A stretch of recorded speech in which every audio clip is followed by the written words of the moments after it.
আজকের প্রতিবাদে গাড়ির চাকা ঘুরছে না, ঘুরবে না। সুনীল চৌধুরী শাস্তি চাই। সুনীল চৌধুরী শাস্তি চাই। আমাদের সেক্রেটারি সভাপতিকে কেন গায়ে হাত দিল, শাস্তি চাই, শাস্তি চাই। এখানে আমরা বাস স্ট্যান্ডে আমি আমার আইএনটিটিসি মেমারি টাউনের প্রেসিডেন্ট আমরা বসে আমাদের মধ্যে আলোচনা করছিলাম।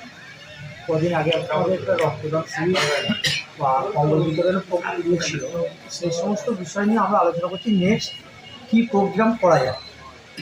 আলোচনা করতে করতে অনিল চৌধুরী বলে এক বাস মালিক এসে আমাদের কাছে বসে কথা হচ্ছে, বিভিন্ন রকম কথা হচ্ছে। আমাদের প্রেসিডেন্ট বলছে আপনি এই রুটে আর গাড়ি বাড়াবেন না, শ্রমিকরা উত্তেজিত হচ্ছে আপনার ওপর, আপনি প্রতিনিয়ত একটা করে গাড়ি বাড়াচ্ছেন আর বাকি গাড়িগুলো মার খেয়ে যাচ্ছে।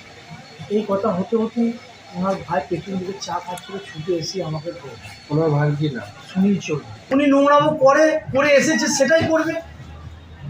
এই ব্যাপার নিয়ে বাস বন্ধের কারণ কি? বাস বন্ধ শ্রমিকরা যেহেতু সভাপতি সেক্রেটারির গায়ে হাত দিয়েছে, সারা শ্রমিক তো গাড়ি চালাতে চাইছে না। আমরা তো অনেক করে বুঝিয়ে পারি, আবার যা গাড়ি চালাবার ব্যবস্থা করলাম, এবার শ্রমিক যদি কাজে না যায়, গাড়ি বন্ধ করে দেয়, সেটা তো আমাদেরকে দেখতে হচ্ছে না। এখন কি গাড়ি চালু হয়েছে? হ্যাঁ, এখন তো গাড়ি চলছে।